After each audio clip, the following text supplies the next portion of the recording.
দশম গ্রেডে entry post চায় তাহলে সেক্ষেত্রে ওদেরকে বিএসসি ইঞ্জিনিয়ারদের সাথে নিয়োগ পরীক্ষায় বসতে হবে। বসে যদি তারা উত্তীর্ণ হয় তাহলে তারা হবে দশম গ্রেডের ইঞ্জিনিয়ার, আমাদের অসুবিধা নাই। কিন্তু তারা ইঞ্জিনিয়ার পদবি যেন ব্যবহার করতে না। ডিপ্লোমারা কারিগরি শিক্ষা বোর্ডে যারা তারা ইঞ্জিনিয়ার পদবি এই কারণে লাগাতে পারবে না, কারণ একজন বিএসসি ইঞ্জিনিয়ার যে ধাপগুলো অতিক্রম করে এই জায়গায় আসছে ওই ধাপগুলো তার অতিক্রম করে আসে না। একজন ইঞ্জিনিয়ার হওয়ার জন্য প্রায় প্রায় 100 মানে অনেকগুলো কোর্স কমপ্লিট করা লাগে, যেগুলো মোটেই ইজি না। সেখানে ডিপ্লোমারা খুব মানে ওদের অনেকের এরকম আছে যারা এইচএসসিও দেয় না, এসএসসি পরীক্ষা দিয়ে ডিরেক্ট পলিটেকনিকে ভর্তি হয়, ওরা কিছু কারিগরি শিক্ষা অর্জন করে ওরা ডিরেক্ট ইঞ্জিনিয়ার পদবি ব্যবহার করে। তারা এসএসসির পর সরাসরি ঢুকে গেছে ওই জায়গায়। তারা আমাদের আর আমরা যে ধাপগুলো পার করে আসছি, আমরা এইচএসসি পার করে হায়েস্ট সর্বোচ্চ সংখ্যক নাম্বার নিয়ে পাস করতে হয়েছে। এর পরবর্তীতে অ্যাডমিশন পরীক্ষায় অংশগ্রহণ করতেছে, যেটা দেশে সর্বোচ্চ কঠিন একটা পরীক্ষা। সেটা পাস করার মাধ্যমে আমাদের বুয়েট, চুয়েট, রুয়েট এগুলোতে আমাদের চান্স পাওয়া লাগে।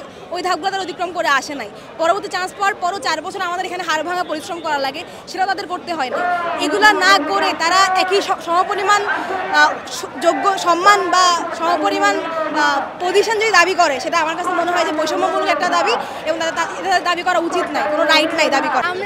আমরা 4-5 বছর ধরে ইঞ্জিনিয়ারিং পড়ে এই যে একটা সেশন জট আছে সেটা পার করে আমরা কোনো কোর্স বাদ দিতে পারি না পর্যন্ত। আমি চাচ্ছি যে আমাদের সবার দাবি তো একরকমই, আমরা আলাদা করে কিছু চাওয়ার নাই। আমরা সবাই একই ধরনের দাবি চাই, সেটা হচ্ছে 3টা দাবি ইঞ্জিনিয়ারদের, সেটা অলরেডি বলা হয়েছে অনেকবার। সেটা 3টা দাবি যাতে পূরণ করা হয়, এবং আমাদের সিনিয়র যিনি তাকে যে অপমান করা হয়েছিল সেটা যাতে প্রতিবাদ হিসেবে যা আমাদের দাবি সেটা যাতে পূরণ করা হয়।